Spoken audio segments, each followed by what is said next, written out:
ഇത്തവണ ഏറ്റവും കടുത്ത രാഷ്ട്രീയ ത്രികോണ പോരാട്ടം നടക്കുന്ന തൃശ്ശൂരിലേക്കാണ്. കേരള രാഷ്ട്രീയത്തിൽ ഏറെ നിർണായകമായ ഒരു കോർപ്പറേഷൻ തൃശ്ശൂർ തന്നെയാണ്. കഴിഞ്ഞ തവണ കോൺഗ്രസ് വിമതനായി മത്സരിച്ച് ജയിച്ച MK വർഗീസിനെ മേയറാക്കിയാണ് LDF ഭരണം പിടിച്ചത്. മേയറുടെ സംഘപരിവാർ ചായ്വ് ഇടതുമുന്നണിയെ പലതവണ പ്രതിസന്ധിയിലാക്കിയിട്ടുമുണ്ട്. BJP സഹകരണ സാധ്യത MK വർഗീസ് തള്ളുന്നുമില്ല. ഇത്തവണ LDFന് വേണ്ടി പ്രചാരണത്തിനിറങ്ങില്ല എന്ന് വ്യക്തമാക്കുകയും ചെയ്തു. മേയറുടെ നിലപാട് CPIM BJP അന്തർധാരയെന്നാണ് കോൺഗ്രസിന്റെ ആരോപണം. 2 തവണ കൈവിട്ട കോർപ്പറേഷൻ പിടിച്ചെടുക്കാനായില്ലെങ്കിൽ നിയമസഭാ തെരഞ്ഞെടുപ്പിലും തിരിച്ചടിയാകുമെന്നാണ് കോൺഗ്രസിന്റെ വിലയിരുത്തൽ. അതേസമയം ലോക്സഭാ തെരഞ്ഞെടുപ്പിലെ മുന്നേറ്റം കോർപ്പറേഷനിലും ഉണ്ടാക്കാനാകുമെന്നാണ് BJPയുടെ പ്രതീക്ഷ. നമുക്ക് ആ പ്രതീക്ഷയൊക്കെ ആദ്യം ഒന്ന് കേൾക്കാം.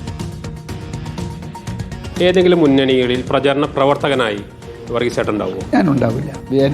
എൻ്റെ ആശയവുമായി പൊരുത്തപ്പെട്ടു പോകും. അല്ലെങ്കിൽ സ്വതന്ത്രമായി പ്രവർത്തിക്കാം. സ്വതന്ത്രമായി എന്നെ പ്രവർത്തന രംഗത്തും ആശയരംഗത്തും സഹായിക്കുന്നവർ ആരാണെന്ന് ഞാൻ മനസ്സിലാക്കും. അതനുസരിച്ചായിരിക്കും എൻ്റെ മുന്നോട്ടുള്ള പ്രയാണം. തൃശ്ശൂരിലെ BJP CPM അന്തർധാരയുടെ അച്യുതണ്ടാണ് mayor MK Varghese. Mayor MK Varghese വരുന്ന നിയമസഭാ തെരഞ്ഞെടുപ്പിൽ തൃശ്ശൂർ നിയമസഭാ മണ്ഡലത്തിൽ BJP സ്ഥാനാർത്ഥിയായി CPM സംഭാവന ചെയ്യുന്ന ആളാണ് MK വർഗീസ്. ഒട്ടേറെ വികസന ക്ഷേമ പ്രവർത്തനങ്ങൾ സംസ്ഥാന ഗവൺമെൻറ്റിൻ്റെ പിന്തുണയോടുകൂടി നടപ്പിലാക്കാൻ കഴിഞ്ഞിട്ടുണ്ട്. തീർച്ചയായും ആ നിലപാടിൽ ശ്രീ വർഗീസ് തുടരും എന്ന് തന്നെയാണ് ഞങ്ങളുടെ പ്രതീക്ഷ. ശ്രീ MK വർഗീസ് LDF പ്രചാരണത്തിൽ ഞങ്ങളുടെ കൂടെ ഉണ്ടാകും എന്ന പ്രതീക്ഷയാണ് ഞങ്ങൾക്കുള്ളത്. അദ്ദേഹം BJPക്കൊപ്പം എന്തായാലും പോവില്ല. ഞങ്ങളുടെ പ്രതീക്ഷ അതാണ്. ജെയ്സൺ ചാമുളപ്പിൽ എത്തുന്നത് നമുക്കൊപ്പം. Good evening Jaison Chamulappil. ജെയ്സൺ ചോദിച്ച് മേയറെ കൊണ്ട് പറയിപ്പിച്ചതാണ് ഇപ്പോൾ അവിടുത്തെ പ്രധാന തെരഞ്ഞെടുപ്പ് വിഷയമായി മാറിയിരിക്കുന്നത്. ജെയ്സൺ ഇതുവല്ലോ അറിയുന്നുണ്ടോ?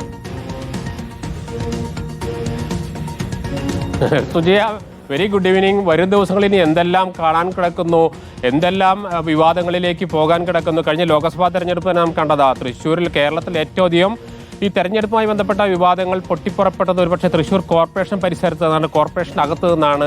അതിലൊരു മുഖ്യ പങ്കാളിയായിരുന്നു അന്നത്തെയും ഇന്നത്തെയും ഏതാനും ദിവസങ്ങൾ മാത്രം ബാക്കിയുള്ള തൃശ്ശൂർ കോർപ്പറേഷൻ മേയർ MK വർഗീസാണ് ഇപ്പോഴും ശ്രദ്ധാകേന്ദ്രം. ഇതിൽ ഏറ്റവും പ്രധാനപ്പെട്ട നാം പറയേണ്ടത്, കേരളത്തിലെ ഏറ്റവും പ്രധാനപ്പെട്ട മത്സരം നടക്കുന്ന തൃശ്ശൂരിൽ കോൺഗ്രസിനെതിരെ ജീവൻ മരണ പോരാട്ടമാണ്, BJPക്ക് ഇത് അഭിമാന പോരാട്ടമാണ്.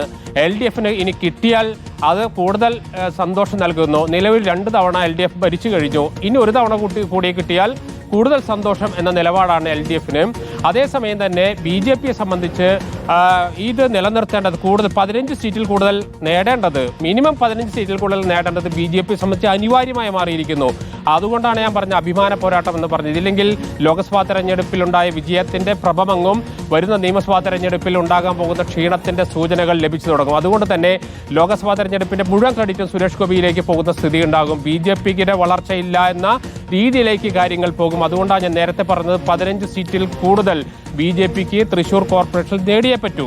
മറ്റൊന്ന് കോൺഗ്രസ് ആണ്. കോൺഗ്രസിന്റെ തമ്മിലടിയും ഗ്രൂപ്പ് വഴക്കും സ്ഥാനാർത്ഥി നിർണയത്തിലെ അപാകതകളും വിമതശല്യവും ഇത്തവണയും ഉണ്ടാകുമെന്ന് തന്നെയാണ് പ്രതീക്ഷിക്കുന്നത്. അത്രയേറെ അസ്ഥിരമായ ഒരു കോൺഗ്രസ് സംവിധാനമാണ് തൃശ്ശൂരിലുള്ളത്. കഴിഞ്ഞ 2 തവണ നഷ്ടപ്പെട്ടു. ഇനി ഒരു തവണ കൂടി ലഭിച്ചില്ലെങ്കിൽ അതീവ ദയനീയമായ അവസ്ഥയിലേക്ക് തൃശ്ശൂരിലെ കോൺഗ്രസ് പോകും. അതുകൊണ്ട് തന്നെ അവരും അരയും തലയും മുറുക്കി കാര്യങ്ങൾക്കെല്ലാം ഒരുക്കങ്ങളിലേക്ക് കടന്നു കഴിഞ്ഞു. വലിയ പോരാട്ടത്തിലേക്ക് 3 മുന്നണികളും കടന്നു കഴിഞ്ഞിട്ടുണ്ട്. സുജയ, വരും ദിവസങ്ങളിൽ പുതിയ വിവാദങ്ങളിലേക്ക് നമുക്കും കടക്കാൻ കഴിയുമെന്ന പ്രതീക്ഷ തന്നെയാണ്. അങ്ങനെ പറയരുത്. നമ്മൾ വിവാദം ഉണ്ടാക്കുമല്ല. അവിടെ എന്തെങ്കിലും വിവാദം ഉണ്ടായാൽ നമ്മളത് പ്രേക്ഷകരിലേക്ക് എത്തിക്കും. അപ്പോൾ ജെയ്സണ് അവിടുത്തെ കൃത്യമായ കാര്യങ്ങളൊക്കെ മനസ്സിലായിട്ടുണ്ട്. തൃശ്ശൂരിൽ ഇത്തവണ കനത്ത പോരാട്ടമായിരിക്കും എന്നുള്ളതിന് ഒരു സംശയവുമില്ല. അപ്പോൾ അതിൽ ആര് ജയിക്കുമെന്നറിയാൻ നമുക്ക് കാത്തിരിക്കാം.